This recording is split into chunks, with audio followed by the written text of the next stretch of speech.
think I should? Oh, yeah, I was going to start. I was going to wait till 1:05, but yeah, we can start. And if people join us, that's fine, right? We're all friends. So it's summertime, and one of the things I love about summer is fresh fruit. We are lucky to live in Maryland, where we have access to all kinds of local fruits, berries, peaches, apples, anything you can think of, honestly. I mean, not kiwis or papayas, but you don't need those really to make a good dessert. Summer desserts are things that I remember as a kid, and I'm sure you had too. Strawberry shortcake, peach cobbler. My mother made a fantastic peach pie. I was lucky growing up. We had an orchard nearby, and they had peaches.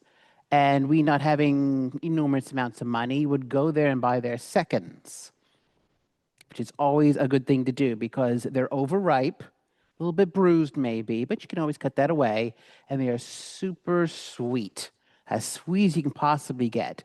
Peaches, strawberries, in giant bushels for $5 a bushel. And we would bring home tons of fruit.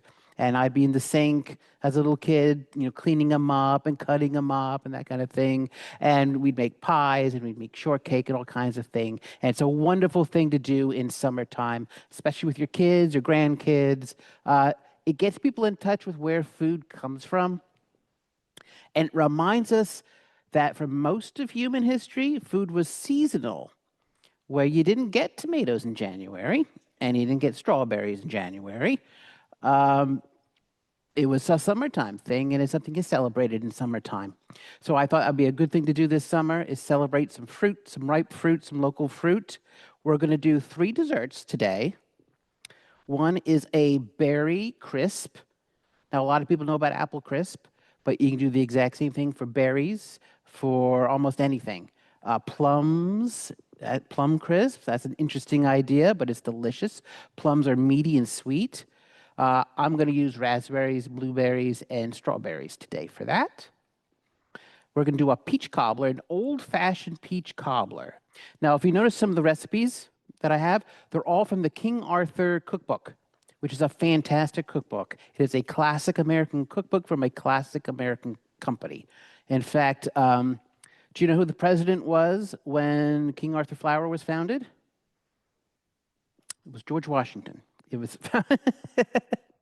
It's a very old company. It's one of the oldest companies in North America. And they're still in business, and they have fantastic recipes. So all the recipes I picked today are from their cookbook. The info that I have for you is from Wikipedia, but it's all available on the internet if you want to look. Some of the more interesting ones were the clafoutis, which we'll talk about when we get there, which is French. But the other two, the crisp and the cobbler, are English. Started off as English, which means they're as old as America itself. So what we're going to do first is I'm going to show you how to take the skin off of a peach, which is a ripe peach. So you want to do is take a nice sharp knife and cut like that. So you made like an X. You want to dip it in boiling water and watch your fingers. Then don't reach in with your hands. Use a tong. And you want to wait maybe a minute, maybe a little less, depending how ripe the peach are. You can do this with tomatoes. You can do this with a few other fruits. Take it out, and you can shock it in cold water. I have some cold water here to shock it. And then, so I'll put on my surgical gloves. You will have a nice peach to peel.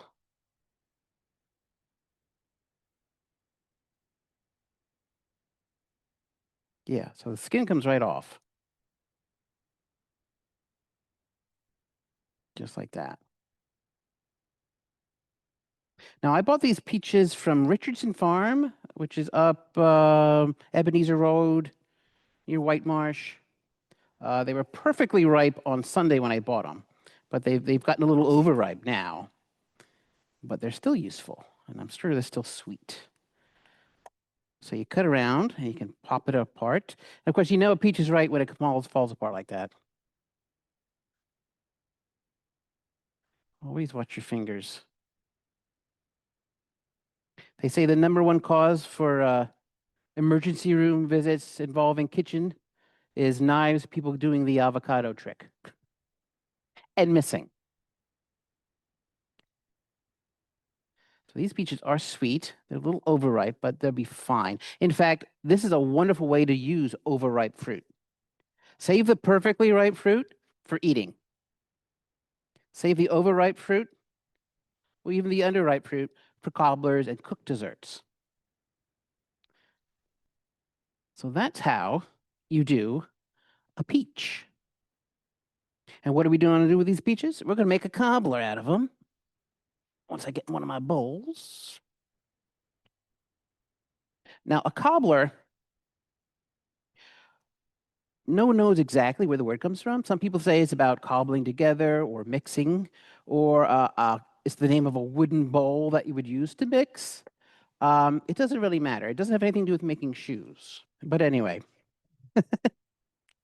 you can cook your fruit in a pot, sugar, thicken it, and then top it with a cobbler topping. Or you can do like I'm going to do and just use the fruit the way it is because it's nice and ripe already. It's going to release a lot of juice.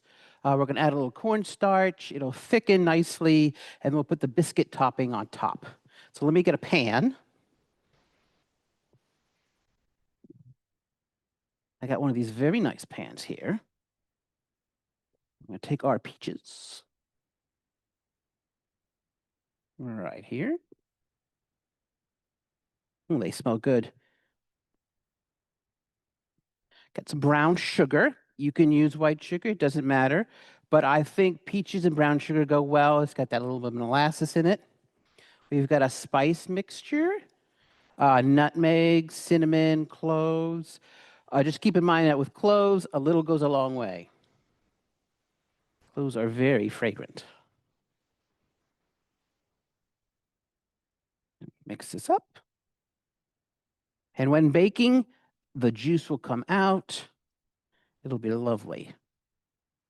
Now, in case there's too much juice, I have here, this is a slurry. This is just 1 part cornstarch, 1 part water. So I mix it up with my fingers a little bit. Add that. And that'll do some thickening when it's in the oven.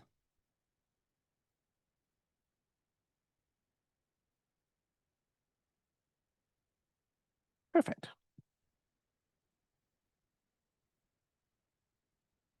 So what do we top this with? Well, cobblers are topped with a biscuit topping. So it's almost like a cake. It's almost like a cake. It's one of the main differences between something like a crisp or a crumble and a cobbler. It has leavener in it. So in this case, it's going to be baking powder. So we've got our flour. All right, there. We've got our baking powder. I'm sure there are recipes that use baking soda. The only thing about using baking soda is you have to add an acid. And when you're talking about a biscuit, you could use like buttermilk or a little bit of lemon juice. But since we're not going to do that, I'm going to use heavy cream instead to make it rich. Little bit of sugar. Now, this doesn't look like very much sugar, and it isn't, because I added so much sugar in there, and if you're using ripe fruit, it's got plenty of sweetness already. But you always add salt. Desserts need a little salt because salt on your tongue, it's one of the tastes that we have, and it lights it up. It makes it brighter. So what we're going to do is going to mix this up to make sure everything's all mixed together like this. As you can see, this is a very simple recipe. You could do this in 15 minutes. And we're adding, the recipe says about 3 cups or 2 cups. We're only going to add enough to make it like a batter, like a thick batter.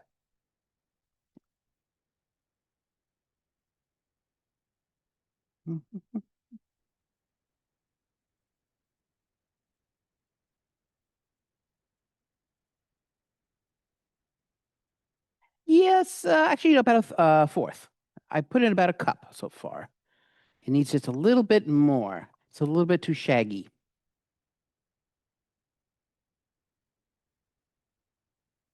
So this is going to look like drop biscuits or like shortcake biscuits. And since we're using flour, especially AP flour, you can use pastry flour, which would actually be a little bit better. But you can use AP flour. It's totally fine. And the more you mix it and the more liquid you do use, the more the gluten's going to develop, and you don't want gluten. So that's why I'm not using a whisk and I'm not using a mixer. Just a spoon is fine. Just needs a little bit more. Mm-hmm.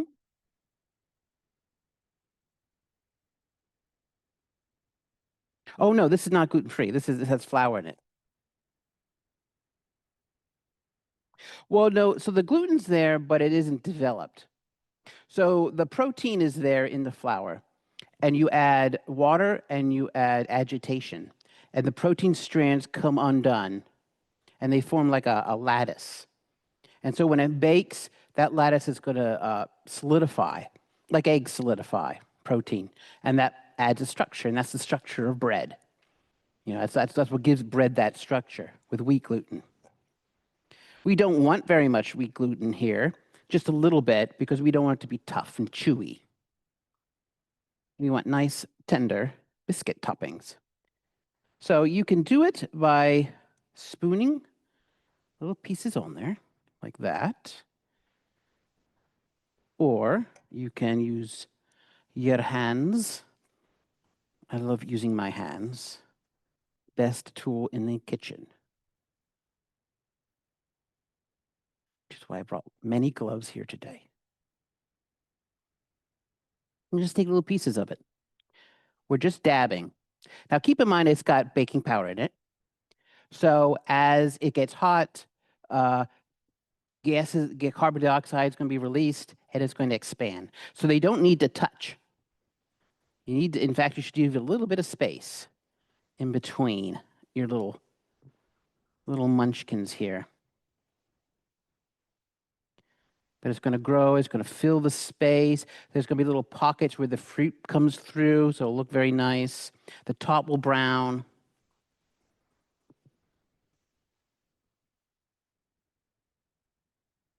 Oh, these peaches smell so amazing, actually. I should have saved one to eat. So this recipe makes about 1 cobbler. This pan is a little bit bigger than maybe the glass pan you might use at home, but it's roughly equivalent. Certainly, this recipe would be enough to fill one of those glass pans. Do not have to grease the pan. Do not. And then as a last little touch, yeah, this might be a little bit bigger. This kind of flares out at top, but the base is probably that. A little bit of butter. Pour over the biscuits. Some on the fruit, totally fine. Nobody says no to butter. And there you go. How long did that take us? 5 minutes, 10 minutes? Hardest part of that is cutting the fruit. Yes, you have a question. I'm sorry.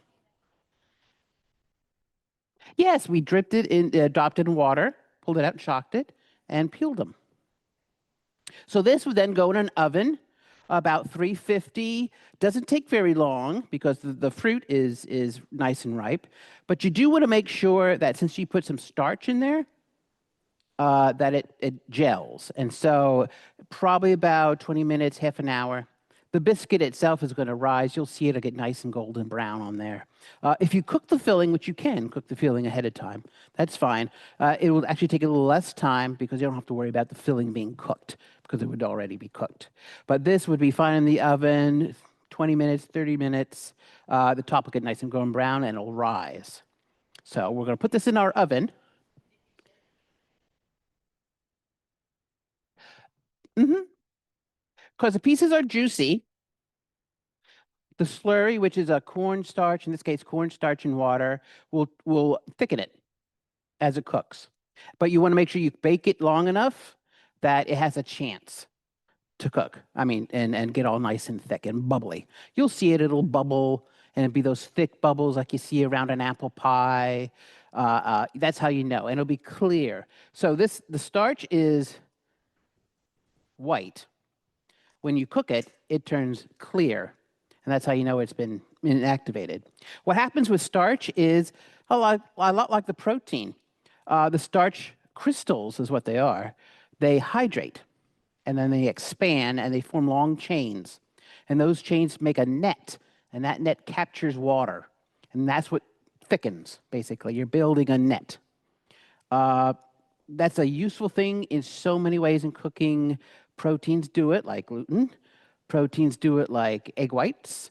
Other things can do that. There's a whole science. I once went to a conference and they had a whole class on hydrocolloids, which sounds like chemistry, which it is chemistry, but that's actually what we're doing here. It's a hydrocolloid. In other words, it's a matrix that traps water to thicken things or to change things texture-wise.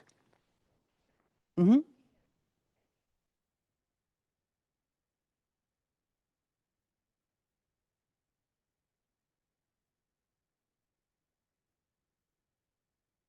No, no. It's just cornstarch and water. Just cornstarch and water. The Yeah, the recipe itself calls for cook. Yeah.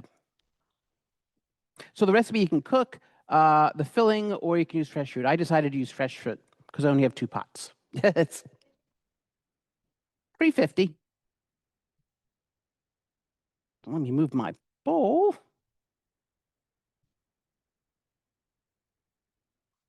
And it's baking. Oh, and this is the result right here. It's my easy bake oven. It's very quick. But you see how it's puffed up. The little biscuits have puffed up. They're fully cooked. The slurry has gelled, so it's nice and thick. You get a nice big scoop. Vanilla ice cream, whipped cream. Can't go wrong with that. It smells fantastic, actually. Really nice. That's our peach cobbler right out of the oven. Well, our imaginary oven. So let me clean up here. So next, what we're going to do is the easiest one. That was pretty easy. This one's even easier. So what we're going to do is we're going to heat up my berries. So these are blueberries, strawberries, raspberries. I think the recipe you have is just blueberries. You can use just blueberries if you want. Of course, the classic crisp is apple crisp. But I thought that'd be pretty boring. So we're not going to do apple crisp. We're going to do berry crisp. Thank you very much. So for this, we have two ways to do it. The American way and the British way. So I decided to do a little bit of both. The one you have there is the British way. That's the original way. It's basically a crumble topping it's like a streusel, like a streusel. But in America, we have this habit of, I don't know, of changing things, maybe for no reason. And we add oats. And so most of the apple crisp recipes you have will have like oats or sometimes even ground nuts. So we're going to do a little bit of variation. We're going to use that English version there, and we're going to add some oatmeal to it.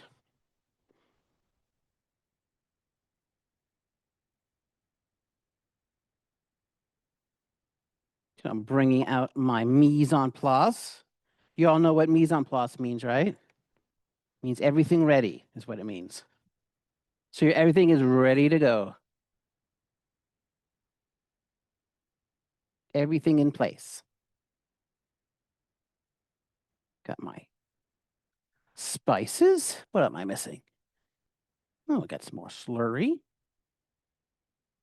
So here, berries are cooking. Look, I added no liquid. But look how much liquid's in there. You don't need to add any liquid whatsoever. Berries release an enormous amount of liquid. In fact, when I add the sugar, that's going to even pull even more water out. Because sugar is what they call hygroscopic. It loves water. That's why you put sugar in water, it dissolves. It attracts water molecules. So putting sugar in here is going to pull even more juice out of our juicy fruit. So all I'm going to do, I don't want to cook this forever because that kind of defeats the purpose of fresh fruit. I'm going to bring it to a little bit of a boil, and then I'm going to thicken it with my slurry again. Extremely useful. Such a thing. Now, this is cornstarch, but you could use potato starch. You could use arrowroot. Arrowroot is from the root of a plant that in the United States we call what? Kudzu. And it grows wild all over the place, and you can't kill it. It's a Frankenstein kind of a thing, and it's an invasive species, and in the Japanese word for it is kudzu. And what they do is when they find one, they dig up the root, chop it up, grind it up, and strain the liquid out, and they'll get a white starch from it. That's called arrowroot, and it thickens. So this cornstarch thickens about twice as well as flour. Arrowroot thickens twice as good as cornstarch. So they only sell it in like little bottles because you only need like a little bit of water, boom, and it's thick and it's crystal clear. So a lot of Asian dishes.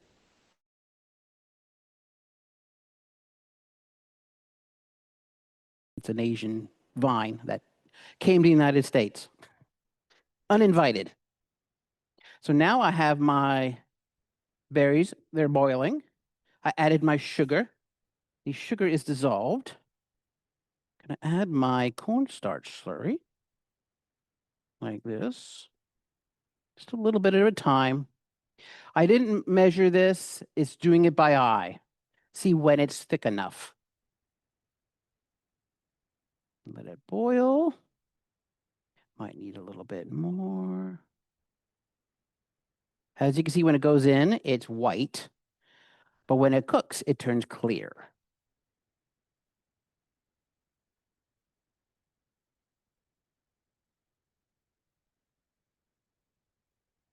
Let that boil.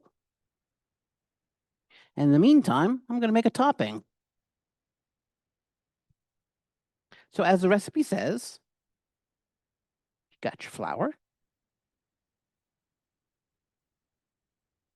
You got your sugar.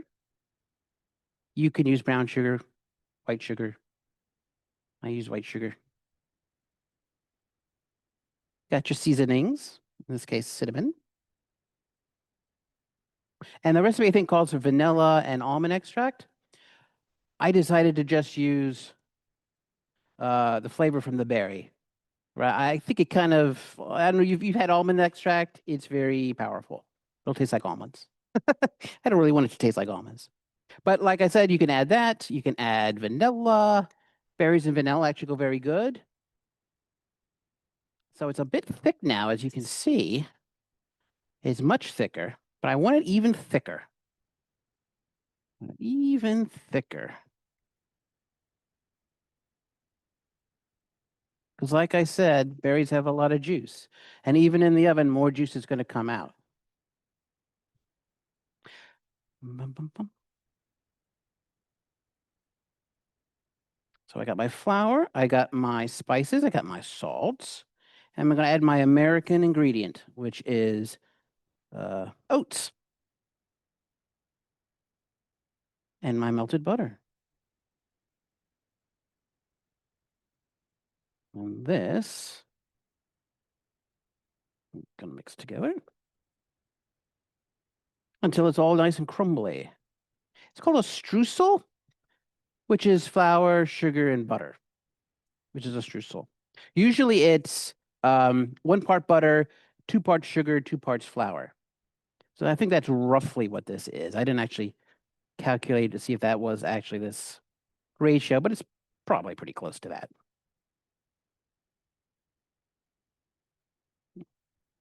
The cinnamon is a good addition.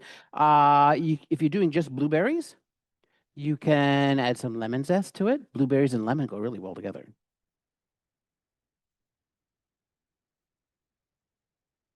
So here's our topping. Get my other pan.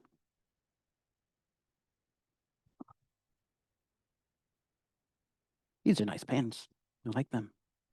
Hopefully it's not too hot. It's nice and thick. Smells good. Ooh, berries.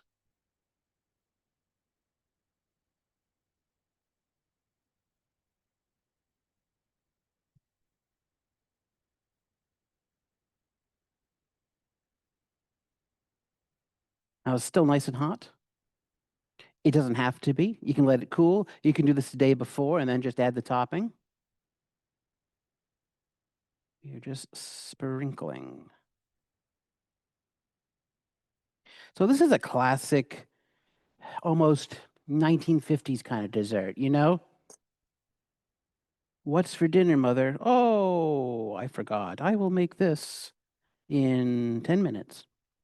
Oh, it's amazing. And it is. The oats, of course, are whole grain. That makes it, I guess you could say, healthy. Certainly more healthy than just flour and butter. Fresh fruit, minimal sugar. I mean, there's the top. See, you remember the cobbler? Very little sugar in the topping. This has more sugar in the topping than the fruit. Berries can be tart. If the berries are sweet, you might not even have to add very much sugar at all. But the topping itself needs some sugar. The sugar is going to melt and make it nice and crunchy. Basically, it's going to melt like candy, and then make it nice and crunchy. So you do need some sugar in the topping. Otherwise, it'll taste like cracker meal on top, which doesn't really sound that good. So once again, it's ready for the oven. Put it in my oven. Mmm. Wow. This is an amazing oven I have. I got my berry crisp. Now the berries kind of this crisp all around, but the berries bubble up and came over, but it's fine. It's still nice. And what that does is it thickens it even more, honestly. Got my berry crisp here. Looks really nice. It's delicious, actually. Once again, ice cream, whipped cream, you can't go wrong. All of these desserts are best room temperature or even slightly warm. So if you make it a day ahead, that's fine. Put it in the fridge, bring it out, let it sit for a while. Um, there's a lot of acid, there's a lot of sugar. The problem of bacteria is much, much, much less when you're talking about acids and you're talking about sugar. This isn't like meatloaf that's being left out. This is fruit. I mean, I keep the fruit on the counter, let it ripen outside. So don't worry about it being room temperature when you serve it. It's totally fine because it's got so much acid in there. So we got one, two. What's the last one? Oh yeah, clafoutis. So this is the one with the funny name. It's French.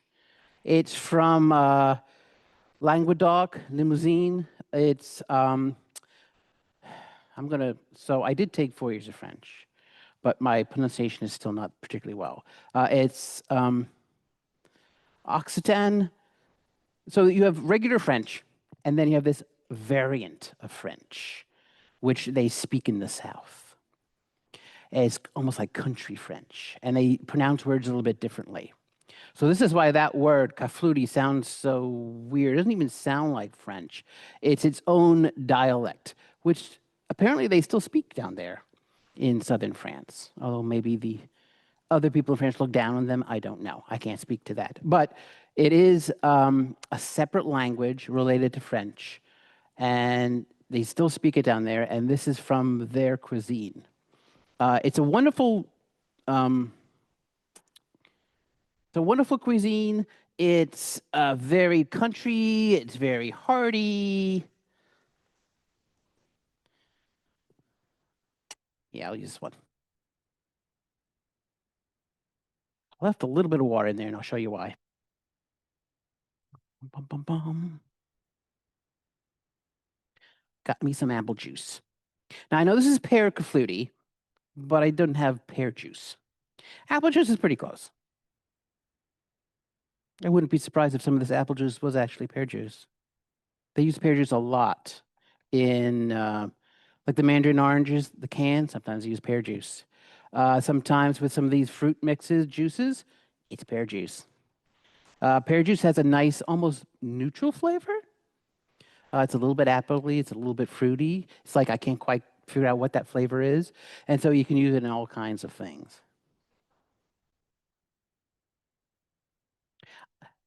This was about 2 cups. I left about a cup of water in there, and I'll show you why. I mean, you don't have to worry about measuring it, because what we're going to do is we're going to poach. We are going to poach our pears. I got some fresh pears here, and I got some nice pears here. So these are Anjou pears. You have the Bosque pears. You have the Bartlett pears. You have the Sequel pears. You've got the red pears. You've got the Asian pears. This is somewhere in the middle, I think. That's my opinion. The Bartlett pears tend to get very soft and sweet. They're kind of mealy. Some people like that. That's fine. The sickle pears, which are my favorite, are the little ones. You don't see them very often, but they're delicious. My father loved those. They're tart, but very, very crunchy. Um, Sickle, Bartlett, Anjou, Bosque pears. They look like sickle pears, only they're bigger. They got the brown skin on the outside. They're kind of like that. The Anjou is kind of like a cross between that and a Bartlett. It's much crunchier, less sweet, much crunchier. And I was going for crunch here. I just like that flavor. Peeled them. You can peel them using a paring knife, or if you're brave, you can even use a chef's knife. So when you hold a knife, you shouldn't hold it like this because you're all kind of off balance. You should hold it right where the tang meets the blade, like that. So when you cut it, you have much more control over the knife. Knives are balanced so that you can rock them and use them repeatedly without getting your hands tired. So if you see a chef or somebody who does a lot of cooking, you'll always notice that they have a callus right there. Because that's where you hold the knife. That's where your thumb actually touches the blade, the top of the blade, and you're pushing. So a lot of chefs have a callus like that. Maybe not all, but lots of them do. I've had that for years. When I was a prep cook and you have to do all the cutting, the onions and the peppers. Spent all day doing that.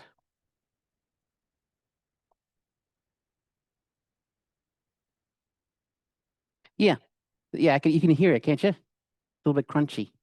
It's really nice. Mm-hmm.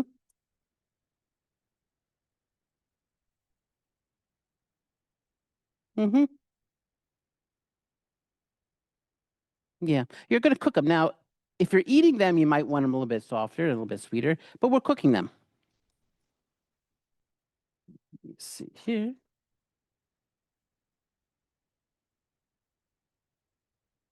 Use my towel to wipe off flour. So we're poaching is what we're doing. Now, could you use canned pears? Yeah, you could. But once again, this is about fresh fruit.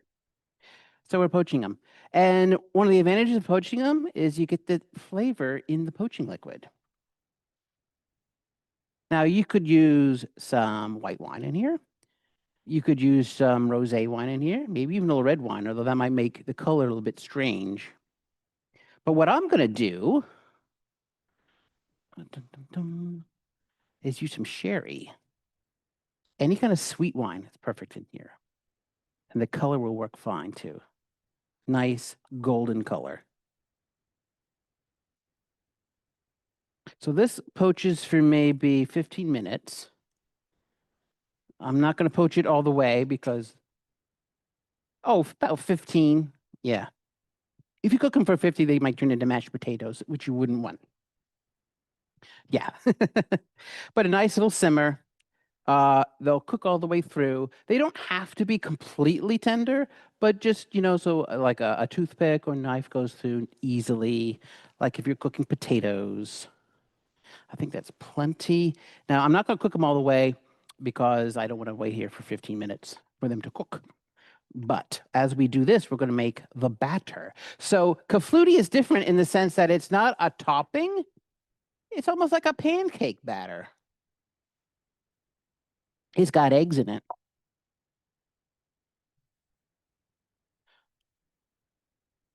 It has flour, but you could find an alternative that doesn't use flour. And it's a very old-fashioned country dessert. I can imagine a French farmhouse with farm fresh eggs and a cherry tree, because this is traditionally made with black cherries. I decided to change it up a bit because we already did berries. Um, very country, very rustic. The recipe from Julia Child uses pears like this, and she makes a crust around it. So it's actually like a custard pie.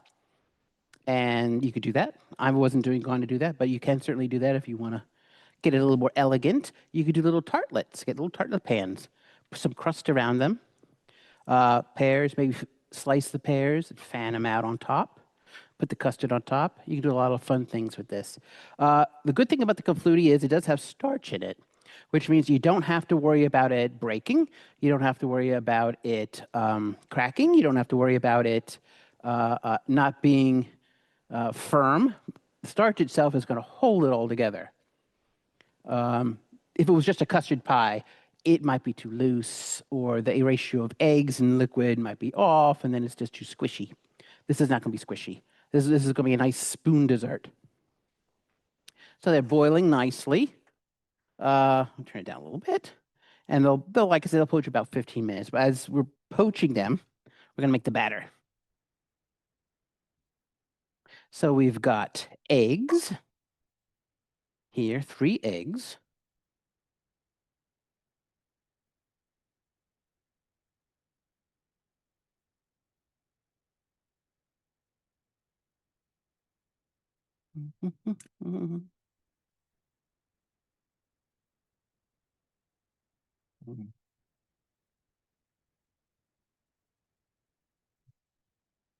Eggs, flour. It's quite a bit of flour, actually. Sugar and butter. Now, but my butter's solidified again, but I think I'll mix it in. I think it'll be okay.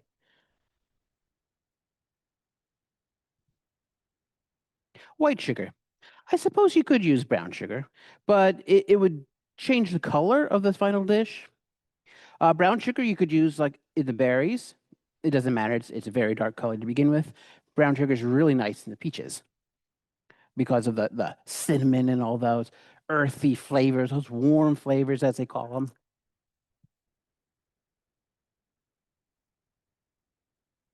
Okay. Now, here's the thing. I've already made some, and I made this wonderful poaching liquid. This is the poaching liquid from the pears. It's got the sherry in it, and it's the apple juice in it, lots of fruit flavor in there. This is heavy cream. This is very rich, but it doesn't have any fruit flavor. So the recipe there, I think, just calls for heavy cream, which is fine when you're doing the cherries. But since we're doing something different, the pears, which has all this beautiful poaching liquid, it's just a shame to waste it. So what I'm going to do is do half cream and half poaching liquid. It'll add that flavor. It'll be maybe a tiny bit sweeter, although you could cut back on the oh yeah, add salt too. Have that salt. You could cut back on the sugar if it was too sweet.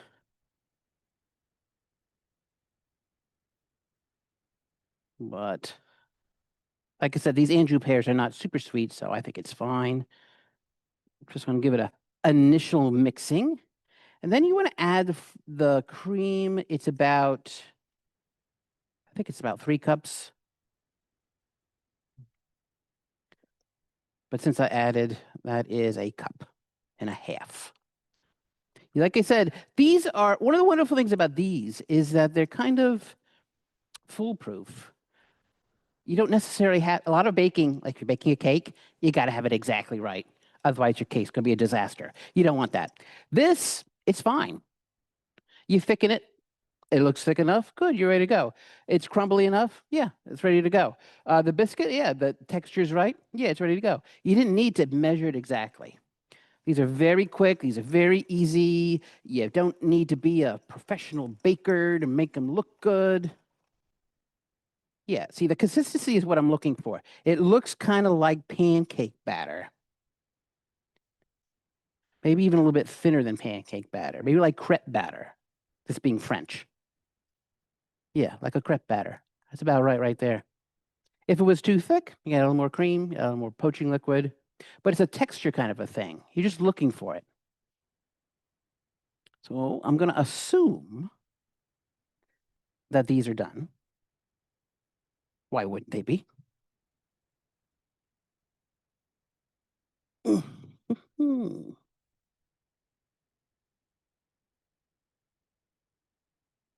I am going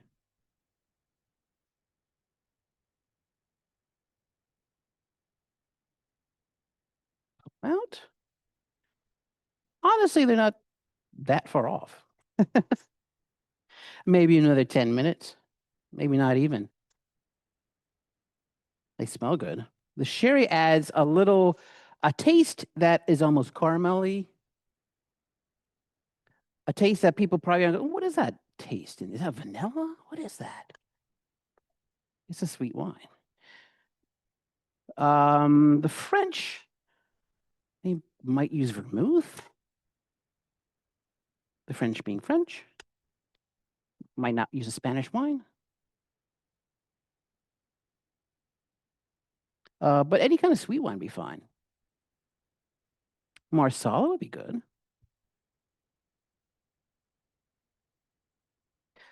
Cooking sherry or drinking sherry? Honestly, I don't see the point of cooking sherry. Drinking sherry is fine.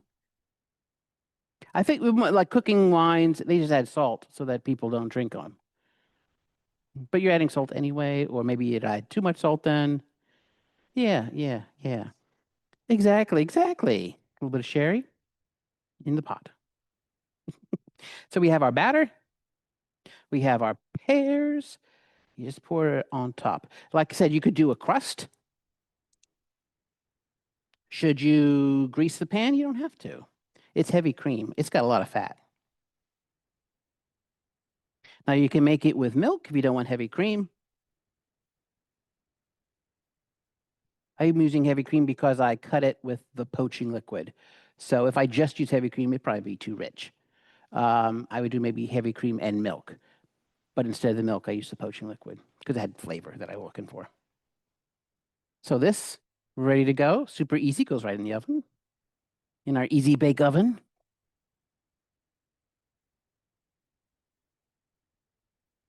It comes out like this. It looks like a pancake, doesn't it? It looks like a pancake. This would be perfect with some powdered sugar, some whipped cream. Absolutely. And it spoons, so it spoons, yeah, like a almost like a pancake, like a thick pancake. It's not a delicate dessert. It's a hearty dessert. This would be great in the fall if you're using apples. Cherries, of course, are a spring kind of fruit. So I'm assuming the traditional one is for spring, summer. But if you're doing something like pears or apples, the fall would be great. Plums would be good in here. You could use peaches or they might collapse a little bit. Um, but it's a nice hearty dessert.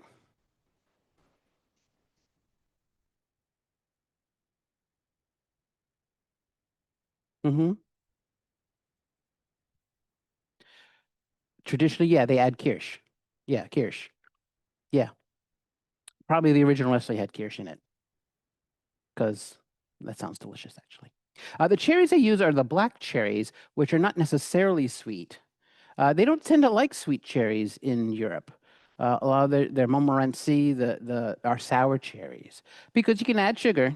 You can make it sweet if you want, but the tartness is great with like savory dishes. Um, Duck breast, Montmorency, is duck breast with cherries. It's delicious, and the tart cherries help cut the gamey meat.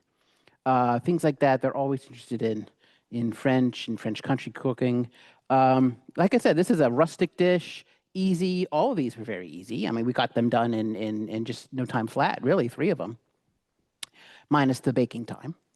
Um, but they're good in the spring, they're good in the summer, and they're good in the fall. They're warm dishes.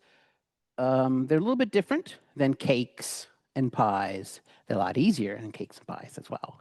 That's kind of why I picked them. I want to do something very easy that you could do in an apartment, that you could do, just go to the store today, buy some peaches, come home, do one of these things in 20 minutes, and have a nice homemade dessert tonight. That sounds like a great thing to me. Time, I'm always short on time. I work here a lot. I go home. My wife works. We're always short on time. But these things don't take very much time. You could do that the day before, pop it back in the oven and heat it up. These are very forgiving.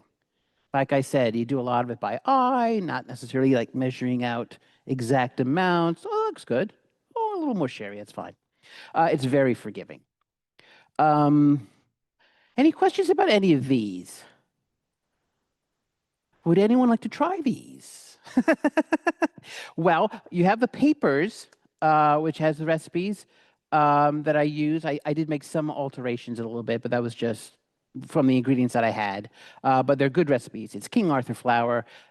A lot of the recipes have been in the public domain for decades. Wonderful cookbooks, easy recipes, very old-fashioned, very classic Americana. Like I said, this is French, these two are English. In England, this is called a crumble. So if you ever had a blueberry crumble, this is like a blueberry crumble. There are all kinds of variations, like a buckle. We're going to do a buckle tomorrow night, Saturday night. That's going to be like a lemon cake with blueberries and streusel topping. So it's kind of like a crisp. It's also kind of like a cobbler. It's kind of like both put together. Doing the research on the Wikipedia page, I heard about the slump and the dump, which don't sound very appetizing to me, but in some places that's what they're called. Um, Pan dowdy. I'm from Pennsylvania, and there's a pan dowdy, and I used to make it at my other job. Used to get a big round baking dish, pie crust, apple filling, pie crust. You bake it like an apple pie, and then you like break it up, and you serve it with vanilla ice cream. It's really delicious, actually. The brown Betty. Everybody knows the apple brown Betty. You could do a peach brown Betty. You could do a pear brown Betty. It's all variations on these very simple, rustic, done in a cast iron pan kind of a dessert. I like old fashioned desserts. I really do. I think they kind of put you in touch with generations before you, grandmothers and their grandmothers, and on down the line. And so I think you should try these. I think they're super easy. I think everybody's going to like all of them. You have to be, I mean, other than the gluten, but like I said, you can get gluten-free flour. You can use cornstarch. You can find gluten alternatives for all of these. They don't necessarily have to have gluten. Questions? I'll take some questions. Is everyone hungry? Oh, yes.